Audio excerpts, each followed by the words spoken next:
जय हिंद दोस्तों, present classes में आप सभी का स्वागत है। चलिए देखते हैं आज के टॉप 10 करंट न्यूज़ को। यूएसए ने केन्या को प्रमुख गैर नाटो सहयोगी के रूप में किया नामित। ठीक है, किसके रूप में? गैर नाटो, मतलब ये नाटो के रूप में इनकी सहायता करेंगे, लेकिन ये गैर नाटो हैं, नाटो समूह में ये शामिल नहीं है। ठीक है, इस ग्रुप को MNN1 कहा जाता है। ठीक है, इसमें जो है अफ्रीका के केन्या के अलावा पहले से 3 देश और शामिल हैं, मिस्र, मोरक्को और ट्यूनीसिया। कौन कौन से? मिस्र, मोरक्को और ट्यूनीसिया। ठीक है, और अब चौथा देश अफ्रीका का केन्या भी शामिल हो गया है। ठीक है, केन्या के राष्ट्रपति का नाम है विलियम रूटो।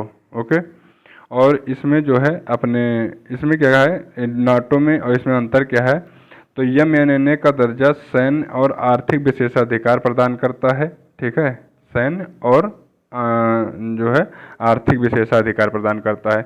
इसमें क्या होता है कि इस विशेषाधिकार में अमेरिका उनसे सीधे सैन्य सहायता प्रदान करने के लिए बाध्य नहीं है। मतलब वो अपना हथियार दे देगा, सैन्य सहायता प्रदान करेगा, हथियार वगैरह देके आर्थिक मदद करेगा, लेकिन सीधे अपनी फौज नहीं उतारेगा। और नाटो देशों के साथ क्या करना पड़ता है कि अपनी फौज भी उतारनी पड़ती है। ये अंतर है। ठीक है, भारत इस समय जो है अमेरिका के MNN प्रोग्राम में जो है 18 देश शामिल हैं। मतलब उसने गैर नाटो सदस्यता 18 देशों को दे रखी है, जिसमें अपना पड़ोसी जो है पाकिस्तान भी शामिल है, लेकिन भारत इसमें शामिल नहीं है। पाकिस्तान और फिलीपींस सब शामिल हैं इसमें।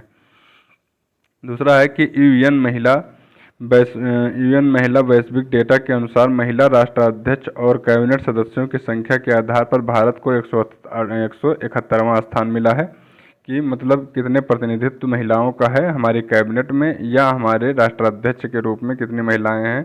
मतलब राष्ट्राध्यक्ष तो एक ही होती है, लेकिन इसमें देखा जाता है कि कितने देशों में राष्ट्राध्यक्ष के रूप में महिलाएं कार्यरत हैं और वहाँ की कैबिनेट में कितनी महिलाएं हैं, तो उसके हिसाब से जो है रैंकिंग दी जाती है। तो भारत को 171वां रैंकिंग मिली है। ठीक है, दुनिया में 113 देशों में से देशों में कभी भी कोई महिला राष्ट्राध्यक्ष सरकार में नहीं रही है। ठीक है, तो ये याद रखने की ज़रूरत नहीं है, भारत की रैंकिंग केवल याद रखिए।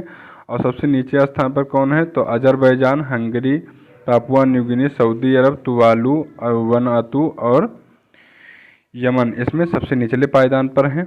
171वें स्थान पर भारत है। भारत में केवल 6.5% महिलाओं को जो है प्रमुख राजनीतिक पदों पर जो है इस समय शामिल किया गया है।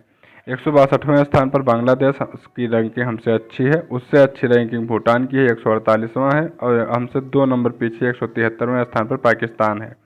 ठीक है, आगे है कि गामा रे बस्ट का अध्ययन करने के लिए चीन और फ्रांस ने लॉन्च किया है SBOM मिशन। धीरे धीरे चीन और फ्रांस के बीच में नज़दीकियाँ बढ़ रही हैं। आपने देखा होगा कि जो है चीनी राष्ट्रपति फ्रांस भी गए थे, फ्रांस के राष्ट्रपति इमैनुअल मैक्रोन कहाँ गए थे? चीन में। तो इन दोनों के बीच में मित्रता बढ़ रही है। तो इन दोनों ने एक जो है स्पेस वेरिएबल मॉनिटर जो है ऑब्जेक्ट मॉनिटर SBOM सैटेलाइट को लॉन्च किया है। ठीक है, तो इसमें 4 पैरोल हैं, 4 सैटेलाइट हैं। इसमें से 2 को जो है चाइना ने और 2 को फ्रांस ने बनाया हुआ है।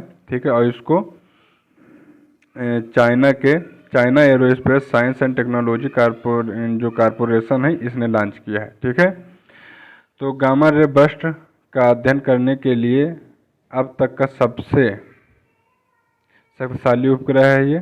ठीक है, ये होता क्या है? तो ये ब्रह्मांड के कुछ सबसे विस्फोटक घटनाओं जैसे कि ब्लैक होल का जन्म और न्यूट्रॉन स्टार टकराव के परिणाम स्वरूप होते हैं। तो इन्हीं का अध्ययन करने के लिए इस सैटेलाइट को भेजा गया है। श्रीजा अकुला, नाम याद रखिएगा, Sreeja Akula WTT contender Lagos 2024 में महिला एकल खिताब जीतने वाली बनी है पहली भारतीय खिलाड़ी। ठीक है, WTT विश्व टेबल टेनिस। ठीक है, WTT का क्या मतलब हुआ? विश्व टेबल टेनिस। ये हैदराबाद की हैं श्रीजा अकुला, पहली भारतीय टेबल टेनिस खिलाड़ी बन गई हैं। ठीक है, WTT कंटेंडर लागोस 2024 के इवेंट में महिला एकल और युगल दोनों खिताब जो है जीते गए हैं। इसमें जो पुरस्कार राशि है कितना है?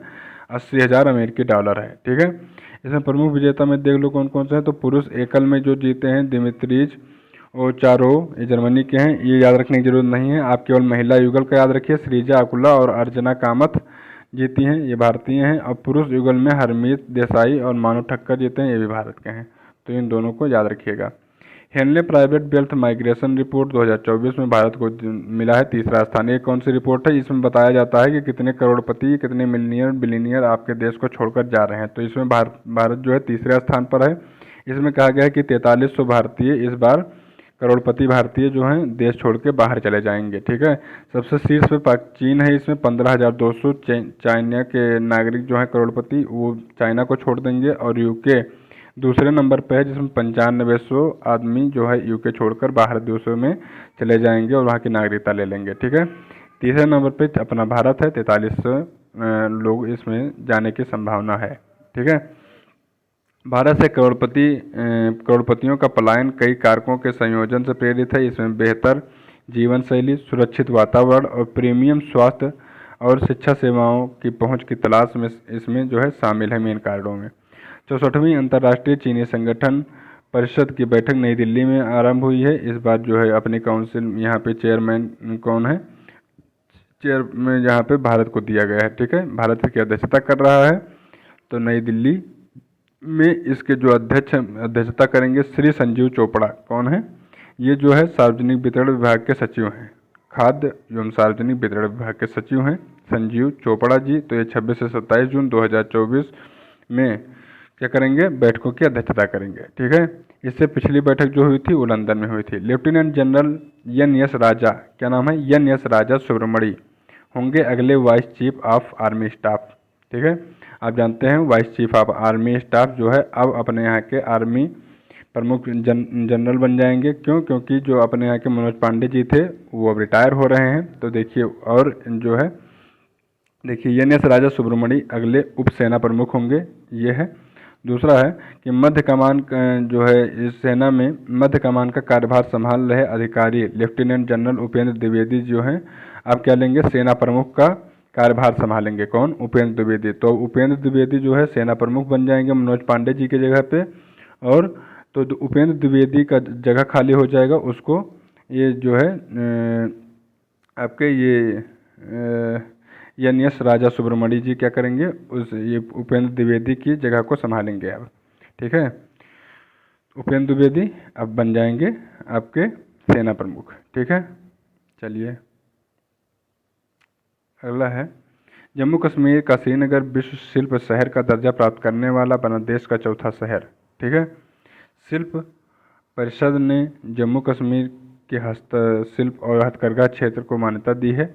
इससे पहले 3 और अपने जो है शहरों को मिला है ये मान्यता, जयपुर, मलप्पुरम और मैसूर। इन तीनों को मिल चुका है और श्रीनगर चौथा इसमें शहर शामिल कर दिया गया है। ठीक है।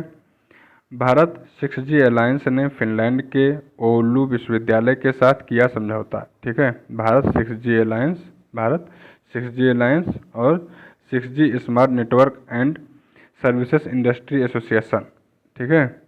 और इसमें कौन सा यूनिवर्सिटी के साथ में? ओलू विश्वविद्यालय। कहाँ की है? तो ये फिनलैंड की है। इसके साथ में ये MOU शामिल किया गया है 6G को अच्छे से बनाने के लिए, मतलब उसमें कोई त्रुटियां न रहें, ज़्यादा हानिकारक ना हो और जो है आसानी से वो जो है बना सकें। ठीक है। इसके लिए असम सरकार ने बाढ़ राहत शिविरों में बच्चों के लिए स्कूल इन बॉक्स ये जो है याद रखिएगा, स्कूल इन बॉक्स लॉन्च जो है पहल लॉन्च की है। असम सरकार ने बाढ़ राहत शिविरों में बच्चों के लिए स्कूल इन बॉक्स जो है पहल लॉन्च की है। बच्चों की शिक्षा संबंधी ज़रूरतों के अलावा इसमें क्या रहेगा? राहत शिविरों में महिलाओं और किशोरियों के लिए सैनिटरी नैपकिन, वेंडिंग मशीन और भस्मक लगाने जैसे पहलों के माध्यम से अधिकारियों को राहत शिविरों में सुचारू रूप से चलाने के लिए प्रशिक्षण दिया जा रहा है। ठीक है। मध्य प्रदेश में सभी 55 जिलों में प्रधानमंत्री उत्कृष्टता महाविद्यालय खोले जाएंगे। कब? 1 जुलाई से चालू हो जाएंगे। तो याद रखिएगा कहाँ पे? जो है मध्य प्रदेश में। चलिए आज का कंटेंट फिर पूरा होता है, मिलते हैं नए क्लास के साथ में, तब तक के लिए नमस्कार, धन्यवाद।